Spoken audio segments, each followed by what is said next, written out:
Yo, what is up guys, it's Pedro here, and in today's video, I'll be talking about Mike Sanderstill and how Nick Saban said he thinks that he might be the best pound for player in the whole 2024 NFL draft, and that is very high praise from an elite football mind. If you guys are new, make sure to subscribe, hit that like button and that notification bell as well so you never miss a video. Let's get right into it. It's going to be a little bit quicker because I'm about to dip for the weekend, so I just want to get a video out there for now. Might be able to record as well, and I'm going down to Charlottesville, so might be able to record there for a little bit. We will see, but comment down below your thoughts on Mike Sanderstill. Actually, my last video was about him, so if you want to check that out, go ahead. It's about him and Darrell Green getting in the lab, which is really, really cool to see.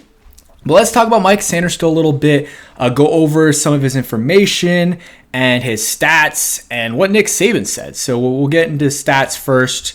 Yeah, let's get into his stats first. So played at Michigan for 5 years, so has a lot of experience at a winning program, played receiver his first few years, and then switched over to DB his redshirt senior year, and then his his fifth year. He had 6 interceptions, 2 touchdowns, 2 forced fumbles. Just an absolute beast. 44 total tackles, 4 tackles for a loss. In 2022, played in 14 games, had 1 interception, 7 pass breakups. Just wasn't getting the interceptions, but was still putting up those numbers and had 60 total tackles, 6.5 tackles for loss, 2 sacks, had 1 sack in 2023. And then before that, obviously, they're not going to be showing his defensive numbers, but if you look at his offensive numbers, nothing crazy, but he still had it it was a contributor. His junior year had 312 yards, had 2 touchdowns, and 1 rush for 7 yards. So 319 yards from scrimmage. It's nothing insane, but still a contributor on a really good football program. So, hey, maybe he'll play some receiver. No, he's not going to play receiver for us, but, who knows in emergency situations. Also did very minimal returning, 4 total punt/kick returns, 2 on each spot, and nothing insane, like 1 return, no yards, 1 return, 2 yards, and then 2 returns for 27 yards. So probably not going to be returning for us anytime soon. But he has good vision, scoring 2 touchdowns this past year as a defensive player is pretty good. And one of them was against Washington in the national championship. 5'10", 185 pounds, drafted in the second round, 50th overall for the Washington Commanders. Some information about him. He's from, they have him listed as 5'9", 182 pounds. Pretty athletic, 4.47, 40-yard dash. So not amazing, but that's good. That's good. 40-inch vertical is amazing, though, on the other hand. Broad jump, not completely sure, but I think that's good. 14 reps on the bench press for a guy that is 5'9", 182. That's very good in my opinion. And he was projected to go in the second round. Overview: reliable and tough with the athleticism and upside to keep getting better as a nickel corner. Sanderstill is a former receiver who plays with surprising field awareness and attention to detail as a zone defender. He has a twitch and footwork to stay connected with routes and man coverage, but needs more experience at the position to operate with better recognition and feel for the routes. He showed off top-notch ball skills with 6 interceptions, 2 for scores in 2023, and has no problem stepping up and doing his part as a run defender. Sanderstill isn't there yet, but should keep improving and has a chance to become a starting nickel in time. Might be a starting nickel right away for the Washington Commanders if he, does well. And he's taken that initiative, working with Darrell Green. He was the one that reached out and was like, let me get in the lab with you, not the other way around. So that's great. And if you look at a comparison, I'm not trying to bring anyone down, but Darrell Green literally said, if I could get 5 minutes with Emmanuel Forbes, I could get him so much better. And to my knowledge, they never did any work together. So that's disappointing. Hopefully they can get some work in together. But Sanderstill took that initiative and is getting better with Darrell Green. And also, shout out to him. Just had a kid in the last few weeks. So shout out to him becoming a dad right before his NFL career started, like the game starts. So and is originally from Haiti and came to the U.S. when he's very, very young. Let's go ahead and read this right here from Nick Saban. This guy may be the best football player pound for pound in the draft. Nick Saban on Michigan cornerback Mike Sanderstill. And he said, I love, and there's a difference between love and love. I love this guy. This guy may be the best football player pound for pound in the draft. So that's very, very high praise from a guy that has a great football mind, has been around a lot of great talent over the years, over the decades, at Alabama, LSU, even with the Dolphins as well. So he has seen a lot of good talent. So for him to say that is very, very high praise and means a ton. And it doesn't mean everything, but it definitely means a ton. Okay, and we're back. Just had to adjust the camera a little bit. And let's get back into it. So Darius Butler, former DB, 9-year NFL veteran, played for the Colts. That's where I remember him from, but probably played elsewhere as well. So he said, got a chance to watch Mike Sanderstill up close and personal during the college football playoffs. Great player, great communicator, did a ton of pre-snap disguising at Michigan. Excited to see him on the next level. He'll make a number of impact plays early for the Commanders. Love that pick. And I don't think I said it, but he was a team captain at Michigan. That's a huge thing.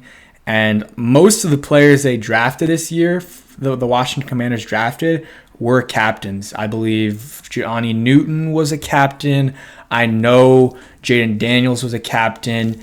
I'm trying to think of who else. Dom Hampton, I believe he was. I know Jordan McGee was. So a lot of captains. I think everyone except for like one or two guys were captains for the Washington Commanders. So that's huge. And in terms of like what I think his role is going to be for the Washington Commanders, probably going to be that slot guy for them. If he looks solid in camp and preseason, they'll have him as a starting, nickelback slash, slot cornerback, whatever you want to call it. Different people call it different things. That's just how life goes. But that's where I see him at.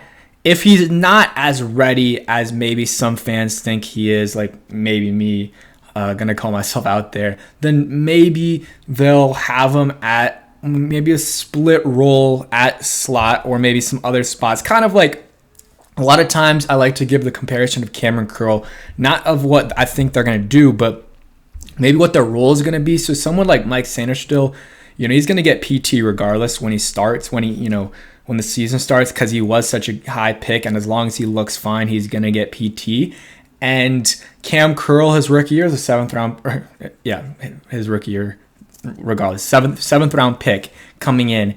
And he's still early on, got some playing time. He was playing that Buffalo nickel position, was making some plays, but not starting and not playing a ton. And then Landon Collins went down, and he took off from there. Maybe that's something you see with Mike Sanderstill, where maybe he plays a little bit early on and then he starts to get better and better, and then he takes over that starting slot cornerback position. You could also see Quan Martin there, or you see Quan Martin at free safety. I think those, Quan's interchangeable in those roles. So if Quan looks good in both spots, but Mike is looking good at, slot, then they'll put Mike in slot and then switch Quan to free safety, or maybe they'll have Derek Forrest at free safety. They have a lot of guys, DBs, that are very interchangeable. Derek can play free safety, strong safety. Jeremy Chin can play a little in the box as a linebacker, can play strong safety, of course, and can rush the quarterback a little bit at times, can get you some sacks. Percy Butler is a little bit versatile if he makes the team. Jeremy Reeves versatile. Dom Hampton versatile. So they have versatility. It'll be interesting to see who makes it. Obviously, Mike Sanderstill is going to make it and probably will be a starter for them, when the season starts. If not, by the end of the season, you would hope he's a starter for them. And I think this is like a culture type pick. This is the type of player you want to get into your franchise, especially when you got a new coaching staff, new front office. This is the type of player that I think they want heading into this new regime and new era for the Washington Commanders. So he's going to be one of the first guys that really gets to make a big change, and believe he'll be wearing number 2. That's what he's wearing so far. No, I haven't seen anything on Diami yet, because his number in college was 0. Mikey's was, but he obviously Marcus Mariota's wearing 0 right now, so I don't think they worked anything out with that. So he'll be wearing number 2 or maybe even a different number, but I don't care really. 0 would have been tough, but I guess Marcus Mariota will be wearing 0 for the Washington Commanders. But I'm excited about Mike, and a lot of smart football guys felt really good about him, and that makes me feel even better about him as a prospect. So that's it for today's video. If you guys did enjoy, please hit that like button, subscribe. So close to 13,000 subscribers. And if you stayed till the end, go ahead and comment down below one of my favorite players in the Redskins era that I watched, DJ Swearinger. Funny story, I've mentioned this a while. I haven't gone live in a while. Hopefully we'll do that soon. Just, I wasn't enjoying it for a little bit, but I'll get back into it. Besides the point, I would always tell this story on live, but I was getting a jersey for Christmas, and then I was like, you know what, let's research which player I should get. And I was like, I feel good about DJ Swearinger. This was a while ago. I was still I'm still young, but I was even younger, and got his jersey and was like, I'm going to open it before Christmas. So Christmas Eve, or maybe a week before Christmas Eve, I open it, take off the tags. I'm rocking that. I think I even went to a game with it. I think I went to the Giants game. So I might have had it for a few weeks. And then, of course, Christmas Eve, he gets released after all that drama of him calling out Minutsky and, Jay Gruden. So that was great. But it's a funny story, and that was a player I really enjoyed watching here. Thought he brought a lot of swag, and, I thought he was solid for the culture, but I guess, the coaches thought differently. But yeah, that's it for today's video. Hope you guys enjoyed, and peace.